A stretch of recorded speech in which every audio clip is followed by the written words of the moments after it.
ভাই দরজা খুলে আমরা চলে আসছি।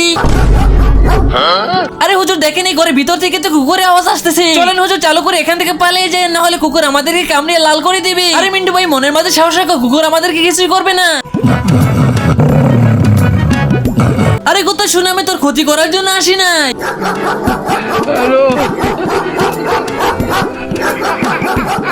আরে হুজুর চালু করে চলে আসেন, না হলে কুত্তা আমাদেরকে কামড়িয়ে লাল করে দিবে। কি কুত্তা তো এখানে বসে রয়েছে, এখনো যায়নি, আমাদের তো আজকে খবর আছে। আরে মিন্টু ভাই আমাদের কিছু করতে হবে, না হলে কুকুর আমাদের পিছু ছাড়বে না। আমার কাছে যে গোস্ত টোপলাটা আছে সেটা আমাকে দিয়ে দাও। এই নেন হুজুর গোস্ত টোপলা। আমি চালু করে গোস্ত টোপলাটি কুকুরটিকে দিয়ে দেই, যাতে কুকুরটা এখান থেকে চলে যায়। আরে মিন্টু ভাই এই সুযোগে চালু করে এখান থেকে পালাও, না হলে কুকুর আমাদেরকে আবার ধরবে। আরে গেজেং ভাই আমরা চলে আসি, চালু করে দরজাটা খোলো। আরে হুজুর এত দেরি করে কিসের জন্য আসলে? দেখেন ভাই আমরা অনেক আগে আসছিলাম, কিন্তু আপনার কুকুর আমাদেরকে তাড়িয়ে পাঠিয়ে দিয়েছে। তারপর কি হয় তা দেখার আগে তুমি যদি তোমার মা বাবাকে ভালোবাসো তাহলে ভিডিওতে একটা লাইক আর চ্যানেলটা সাবস্ক্রাইব করে দাও। তাহলে চলেন হুজুর মিলাদ পড়ার জন্য সবাই চলে আসছে, শুধু আপনারাই বাকি। আচ্ছা ঠিক আছে ভাই, চলো আমরা মিলাদটা পড়ে আসি।